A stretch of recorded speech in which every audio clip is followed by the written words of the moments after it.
بسم الله الرحمن الرحيم. ازيكم يا شباب؟ عاملين ايه؟ حلقة جديدة من حلقتنا النهاردة هنتكلم فيها عن تفاصيل كتير خاصة جدا بالنادي الاهلي. طبعا قبل ما نبتدي الفيديو ما ننساش ان احنا ندعي لاخواتنا في فلسطين، خاصة في الايام اللي فاتت شفنا الاخبار اللي تمت. في اخبار سيئة جدا ان في ابادة جماعية بتحصل في فلسطين، خاصة على حدود رفح الفلسطينية. واتمنى ان شاء الله ان الايام اللي جايه تعدي على خير. ما ننساش ان احنا نشير، ما ننساش ان احنا نقف جنبهم، ما ننساش ان احنا نساعدهم على قد ما نقدر. طبعا ربنا يرحمهم باذن واحد احد، وان شاء الله ربنا ينصرهم على اللي ما يتسموش باذن الله، وترجع فلسطين تاني.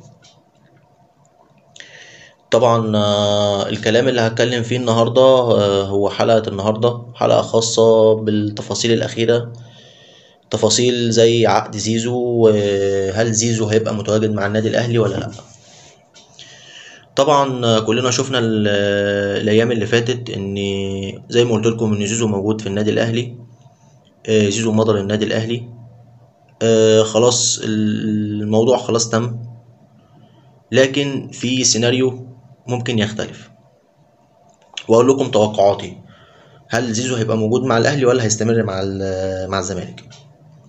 مبدئيا كلنا شفنا الفترات اللي فاتت ان اداره نادي الزمالك بتحاول على قد الامكان ان هي توفر طلبات لزيزو بان هو يكون متواجد مع الزمالك. لكن انا وجهة نظري ان انا شايف ان الكلام ده ما بيحصلش. اداره الزمالك شايفه ان زيزو طالب مبلغ مالي كبير جدا، وفي نفس الوقت الطرف التاني اللي هو زيزو والده طلع اتكلم مره وقال التفاصيل او المبالغ الماليه اللي اتكلم عنها مجلس الاداره في الجلسه الاخيره ان الكلام ده مش صحيح واحنا ما طلبناش المبلغ ده. انا شايف ان الاداره بتودي اللاعب او بتصدر اللاعب للجمهور. زيزو لو كان عايز يجدد كان جدد خلال الشهور اللي فاتت او الايام اللي فاتت، لانه كان في الاول وفي الاخر يعني كان ممكن الزمالك يخلص معاه ويحضر له المبلغ. في اللحظه الاخيره اللي النادي الاهلي طلع الاعلاميين وطلع الصحفيين وكلموا ان زيزو هيكون موجود مع النادي الاهلي، فجاه سمعنا ان نادي الزمالك بيبقى فيه رجل اعمال جديد عشان يخلص موضوعه مع زيزو. الكلام اللي تم ان زيزو خلال الفتره اللي جايه، وانا بقول لكم ان الجلسه اللي جايه هتبقى جلسه يوم الخميس، هتبقى ماتش بعد الماتش اللي هيلعبه الزمالك مع الفرقه اللي هي من جنوب افريقيا، مش فاكر اسمها، ستيلن بوش تقريبا، مش فاكر اسم الفرقه ايه، بيلعبوا فرقه غريبه مش فاكر اسمها ايه. لكن هيبقى في جلسه بعد الماتش، هيبقى يوم الخميس. هل زيزو هيوافق ان هو يجدد؟ انا اعتقد لا، لان بعد كده الاداره هتطلع تقول يا جماعه احنا قعدنا مع زيزو وعرفنا ان هو بقى موجود في النادي الاهلي، او ان هو خلاص بقى متواجد مع النادي الاهلي. ممكن زيزو يماطل، لكن توقعاتي ان هو مش هيكمل مع نادي الزمالك، خاصة ان احنا لو كنا شايفين ان هو عايز يكمل مع نادي الزمالك كان كمل خلال الفترات اللي فاتت. اللعبة اللي بيلعبها نادي الزمالك دلوقتي بان هو بيحاول على قدر الامكان ان هو يخلي زيزو في ناحية ان انا خلاص انا لميت اللاعب اهو، النادي اهو، انا عايز اساعد زيزو وعايز اجدد، لكن يا جماهير النادي الزمالك انا مش عارف اعمل معاه ايه تاني، اللاعب خلاص مضى للنادي الاهلي. فهنشوف الفترة اللي جاية هيتم ايه، لان زي ما قلت لكم هو لعبت بان انا بعمل اللي عليا كإدارة، لكن اللاعب مش عايزني، اللاعب مش عايز النادي. لكن من ناحية زيزو ان هو خلاص خلص مع النادي الاهلي، زيزو خلص مع النادي الاهلي ومضى ووقع 4 سنوات، وهنشوف الايام اللي جايه هيتم ايه. طب ممكن السيناريو ده يتغير في حاله واحده. النادي الاهلي لو هو عمل زي ما قبل كده ما عمل مع شيكابالا، ان هو رجع العقد للاعب وانت يتحق لك، هات فلوسي وخلاص، كل واحد ياخد حقه ويا دار ما دخلك شر وخلاص، كمل مع نادي الزمالك مفيش اي مشكله. وارد ان ده يحصل، وارد ان ده يحصل. طيب هل ممكن يحصل عكس كده؟ لا، ده السيناريو الوحيد اللي ممكن يحصل، لان كل التفاصيل وكل مصادر موثوقه بتقول ان النادي الاهلي خلص مع زيزو، وده بشكل نهائي. هنشوف الايام اللي جايه طبعا بعد الجلسه، لكن زي ما قلت لكم ما اعتقدش ان ممكن نادي الزمالك يخلص مع زيزو. دي حاجه هتبقى، انا شايف انها هتبقى بعيده جدا، خاصه بان كل المصادر اللي حوالينا بتؤكد ان زيزو خلاص مضى للنادي الاهلي، وفي مصادر موثوقه بتقول ان زيزو خلص مع النادي الاهلي. هل يحصل العكس ولا لا؟ ممكن تبقى اجراءات تانية، كل شيء يبقى وارد. ما نعرفش اللي جاي بكره هيبقى ايه، وما نعرفش اذا كان زيزو هيبقى مع الزمالك ولا لا. بس انا شايف ان الاجواء اللي موجوده حوالين زيزو والمشاكل اللي بيتعرض لها مع اداره النادي وحاجات كتيره جدا شايفينها قدام عينينا، بان هو مش هيبقى متواجد مع النادي الزمالك، هيبقى متواجد ان شاء الله مع النادي الاهلي الموسم الجديد. طيب طبعا بالنسبه لعبد القادر، عبد القادر هيرجع طبعا، هيبقى موجود في النادي الاهلي في الموسم الجديد في كاس العالم. طبعا نفس الكلام احنا قلنا حمدي فتحي، واذا كانت ديانج خلاص هيبقى موجود برضو معانا في كاس العالم. الفترة الأخيرة في حاجات عايز أتكلم عنها، خاصة حتة إن أنا بجامل النادي الأهلي. بمعنى إيه بجامل النادي الأهلي؟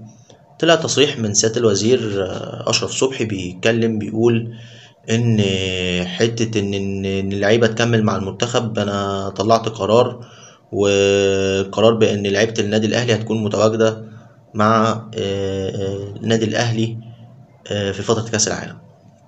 هي ما كانتش منحة، لأن دي زي ما رد مصدر طبعا مصادر أو مسؤول من النادي الأهلي طلع واتكلم وقال إن محدش بيدينا منحة أو حاجة، بالعكس إن محدش يمشي ورا اللقطات. دي قرارات الفيفا، مش قرار من سيادة الوزير خاصة. يعني هو ده اللي كان يقصد يقوله مسؤول النادي الأهلي.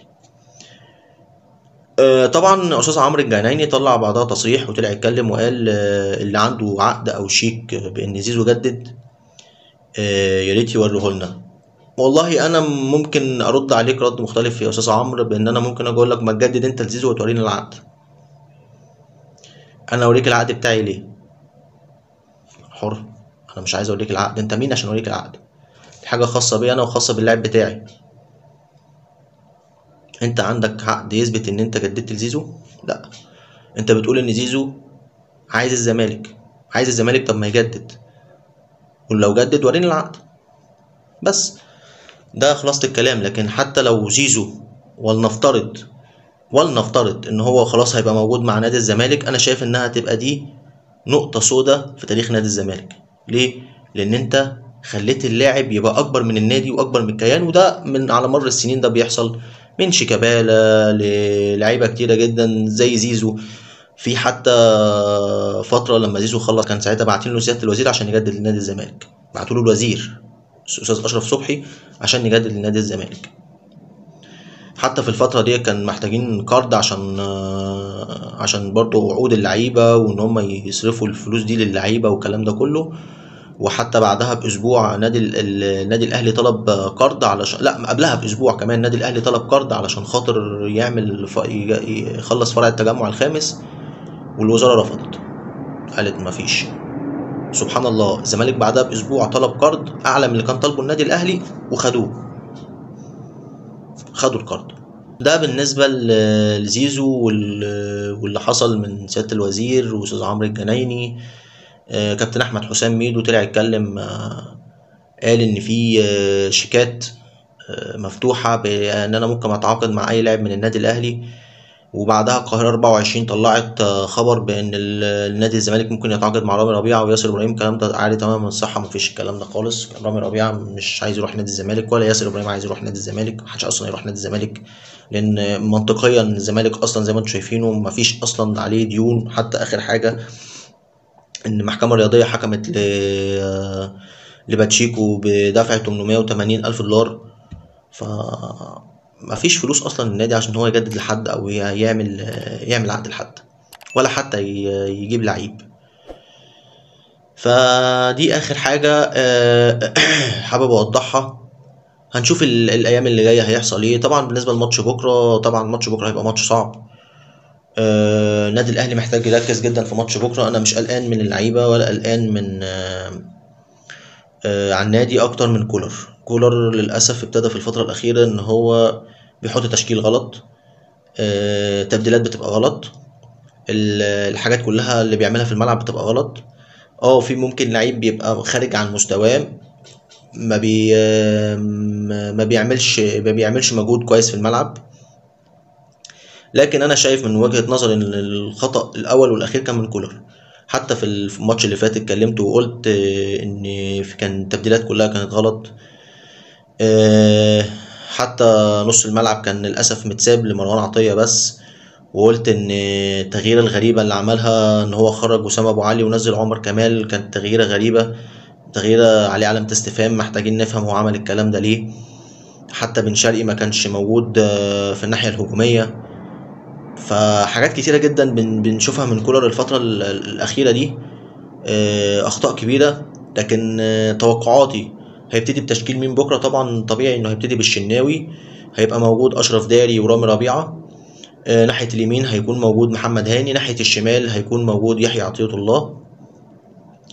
طبعا نص الملعب هيكون امام عاشور ومروان. الاكيد هيحط اكرم، الاكيد هيبقى موجود اكرم. طبعا بالنسبة للثلاثي الهجومي طبعا هيحط وسام ابو علي ناحية الهجوم، ناحية الشمال هيبقى موجود ممكن بن شرقي، وناحية اليمين ممكن يبقى حسين الشحات. فان شاء الله الايام اللي جايه تعدي على خير باذن الله، وان شاء الله النادي الاهلي بكره يفوز على الهلال السوداني. بالمناسبه الماتش بتاع بكره ده هيبقى الماتش الاختبار لكولر، ممكن ما يكملش. ايا كان تعثر اي ماتش من الماتشين سواء الهلال السوداني او ماتش بيراميدز، لان انا شايف ماتش بيراميدز هيبقى ماتش مهم، وبرضو الاهم من كل ده ماتش الهلال، لان ماتش الهلال طبعا انت بتنافس على بطوله دوري الابطال الموسم ده، وخاصه ان انت معاك سكواد كبير جدا وسكواد عالي جدا. وده اللي انا بصراحه مش عارف كولر ليه مستواه كده مع النادي الاهلي، خاصه ان انت معاك لعيبه حرفيا القائمه بقى فيها لعيبه كتيره جدا ولعيبه كبار جدا. بقى موجود بن شرقي، بقى موجود وسام، بقى موجود النهارده انت معاك كمان جراتشار ومهاجم بديل. فاتمنى ان يبقى في بكره حاجه مختلفه، اتمنى ان احنا نشوف بكره النادي الاهلي كسبان باذن واحد احد يعني. لحد دلوقتي ده اخر حاجة حابب اقولها. ما ننساش ان احنا نعمل سبسكرايب للصفحة ولايك للفيديو ونفعل زر الجرس ويوصلنا كل جديد. اشكركم جدا على متابعتي واستودعكم الله. السلام عليكم.